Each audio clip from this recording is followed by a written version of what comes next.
Geografia agrária no mundo e no Brasil. A evolução da atividade agropastoril contribuiu muito para modelar a paisagem econômica imprescindível para produzir alimentos com vistas a abastecer a crescente população e, mais tarde, produzir insumos industriais. Quando usamos a expressão agropastoril, estamos nos referindo a qualquer atividade rural ligada à agricultura e à pecuária. Nesse trecho, Harari reforça a potência transformadora dessas ações sobre o espaço e sobre a vida das pessoas. Além disso, se abrirmos nossa geladeira, vamos nos deparar com vários alimentos que vieram tanto do campo quanto das indústrias. Será que podemos imaginar como seria a nossa vida se ainda fôssemos caçadores, pescadores e coletores? Graças à domesticação de plantas e animais, no período neolítico, aproximadamente 12 mil anos atrás, surgiram as primeiras vilas e, em seguida, as cidades, às margens dos rios, como o rio Nilo, onde se desenvolveu a civilização do Egito, Tigre e Eufrates, onde hoje fica o Iraque, rios Amarelo e Azul, onde encontramos aqui as planícies da China, por exemplo. A partir do domínio da agricultura e pecuária, surgiram as primeiras cidades às margens desses rios. Estes rios tinham um período de cheias e depositavam nas terras de suas planícies muito material orgânico que se tornava um excelente adubo natural, propiciando o plantio. Nesse período, a relação dos seres humanos com a natureza era muito intensa, e compreendê-la e respeitá-la era simplesmente sinônimo de sobrevivência de um povo. O surgimento das indústrias a partir do século XVIII gerou grandes transformações no espaço, no modo de vida das pessoas e, é claro, nas atividades agrícolas. Esse processo de industrialização promoveu um profundo impacto sobre a agricultura, somente nas regiões mais ricas do globo terrestre, como a Europa e, por exemplo, a América do Norte. Aos poucos, a agricultura e pecuária deixou de produzir alimentos in natura, que chegava diretamente ao consumo humano, e passaram a produzir matéria-prima para as indústrias da época. Como, por exemplo, o campo produziu algodão como matéria-prima para as fábricas de tecidos da Europa. Isso provocou uma relação de interdependência muito forte entre o campo e a cidade, onde ficavam as fábricas. Essa interdependência não se resume apenas aos aspectos econômicos. Os modos de vida das pessoas também se alteraram bastante. E a tendência é que o jeito urbano de viver alcance também as áreas rurais. É esse contexto que mantém até hoje os fluxos diários de pessoas, mercadorias e capitais entre campo e cidade. Após os processos de independência dos países africanos e asiáticos, depois da Segunda Guerra Mundial, novas realidades surgiram. Países com elevadas taxas de crescimento vegetativo e resultando em grandes explosões demográficas, mortalidade infantil, pobreza, fome e conflitos internos. Muitos conflitos que resultaram em guerras civis e ditaduras. Nesse contexto, os países desenvolvidos, com o intuito de melhorar essa situação, mas, sobretudo, obter mais fontes de matéria-prima para suas indústrias, financiaram a Revolução Verde. Foi a partir daí que começou o uso em massa de pesticidas, adubos químicos, fertilizantes, máquinas e todo tipo de insumos produzidos pelas indústrias para aumentar a produção de alimentos no mundo. O ponto de partida foi o México e depois expandiu-se para outras regiões do globo. Entre 1950 e 1990, a produção do trigo, por exemplo, aumentou de 0,6 para 4,5 toneladas por hectare no mundo. Assim, outros países como Índia e Indonésia também adotaram tecnologias no campo. É claro que essa estratégia não resolveu o problema da pobreza e da fome do mundo. A maior parte desses recursos foram gerenciados por grandes bancos que emprestavam apenas para grandes proprietários de terra, em detrimento dos pequenos e médios produtores. Houve então uma ruptura dos padrões alimentares de muitas comunidades.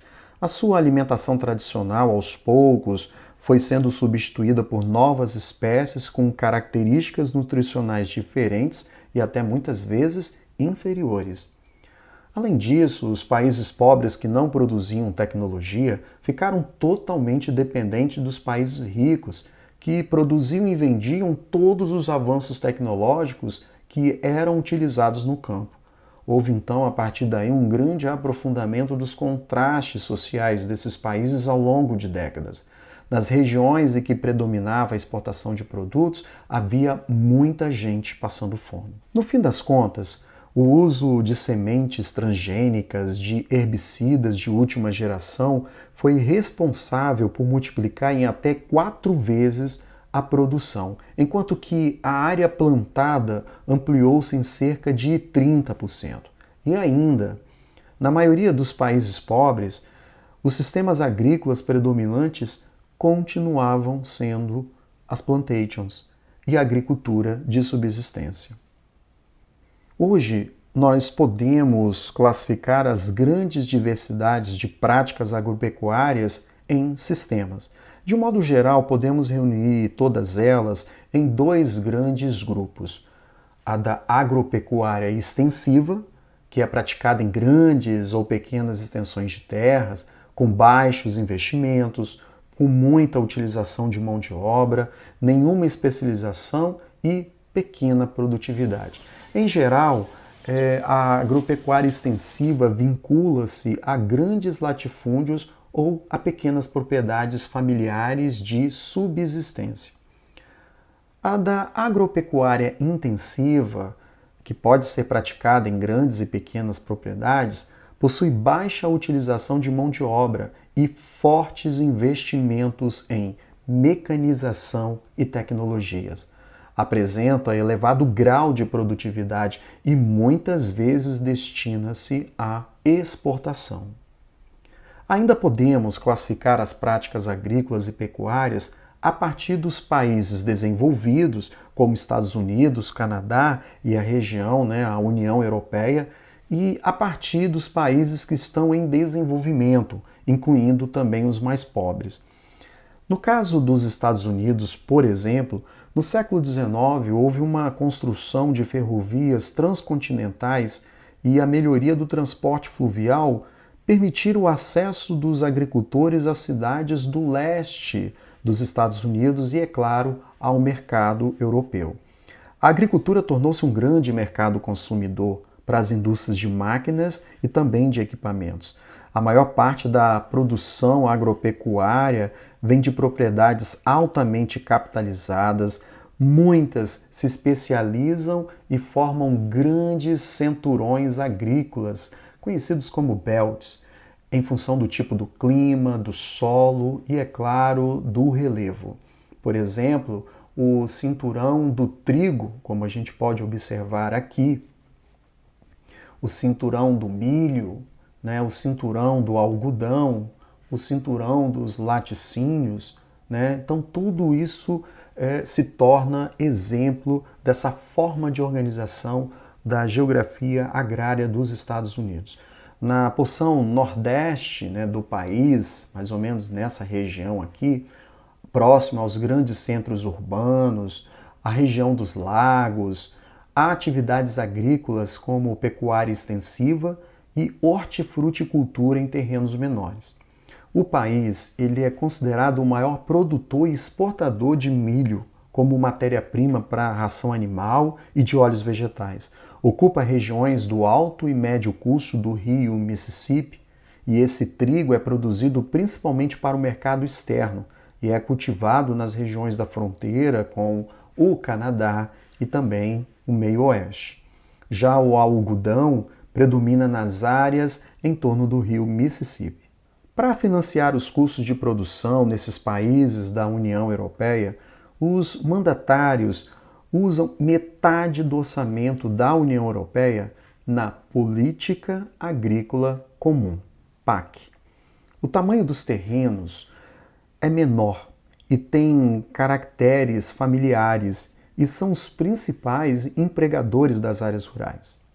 Quais seriam então os princípios desse PAC, dessa política agrícola comum que existe desde 1962 e hoje ainda continua intensificando essa rede de proteção aos proprietários? Primeiro, a unificação do mercado agrícola dos países do bloco, o preço único para cada tipo de produto, como se fosse uma tabela, compra preferencial de produtos dos países do bloco por eles próprios, taxas comuns para importações extracomunitárias, auxílio direto aos produtores por meio de uma política ampla de concessão de subsídios agrícolas, aplicar mais recursos em ações de desenvolvimento rural, novas técnicas de produção ambientalmente responsáveis, modernização de máquinas e equipamentos agrícolas, incentivo à criação de instalações de processamento de gêneros alimentares para agregar valor à produção. Apoiar também os agricultores em regiões menos favorecidas em relação ao conjunto dos seus membros. Como consequências positivas dessa política comum em relação aos produtores da União Europeia, temos aí a proteção aos agricultores, principalmente diante das flutuações do mercado mundial e da concorrência dos tradicionais exportadores de alimentos, como é o caso do Brasil. Países membros se tornaram exportadores agropecuários. Pequenas propriedades rurais sobreviveram e se desenvolveram preservando a vida social e a cultura das zonas rurais.